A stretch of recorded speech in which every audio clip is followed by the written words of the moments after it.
Rita Suszek.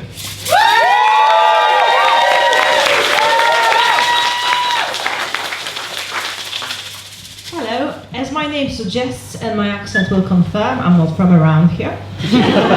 So, because it's a 90s night, I sort of braced myself for this kind of connect, disconnect, connect, disconnect as the references go. And because it's about 90s, there's been a lot of talk about songs, which is fine, until it isn't.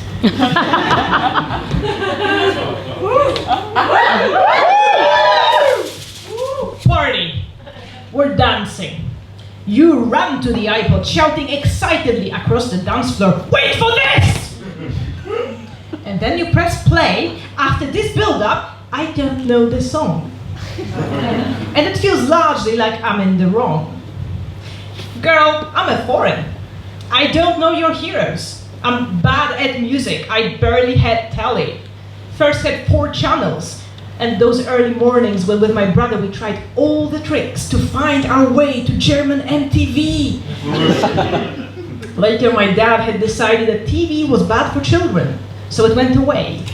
I barely managed to see Tic-Tac-Toe and early Britney in her schoolgirl clothes. Eminem later, hanging with my friends. I played the piano.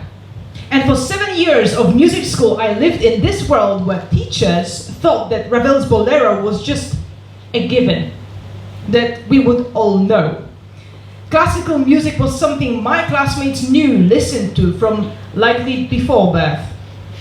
Also, they all liked Backstreet Boys, Spice Girls, bands in pre-internet world I couldn't reach. That lack of context made me the weird kid.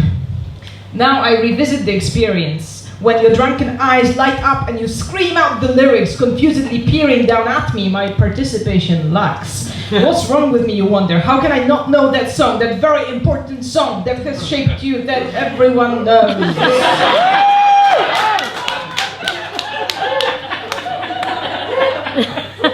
Girl, not one time was I ever asked about my heroes.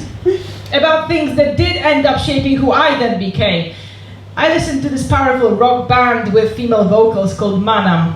And to Shaking Duty, kid you not, that name for a blues swing band that I really liked until I listened to lyrics one day. Oh, British people have this special shrug. We don't learn really foreign languages. As if that shrug will excuse you enough, but on the flip side, there's your confused air that I could just not know that classic text of culture, that could be so deprived of art. I think of my mom, who started buying magazines that had CDs with music on them, Vivaldi and shit. That memory makes me cringe still, I admit. Classical classics, jazz standards, best-ofs. They were the best she could do for beginners. That thing of poverty and that thing of lack of cultural money, how that holds you back, holds you down. I worked hard. And these days I know a lot of the right words. I press the right buttons. I sing in tune. But there always is some invisible canon I missed out on, some fascinating test I cannot pass, some missing stare, or rather missing song. That's how you'll tell me that I don't belong.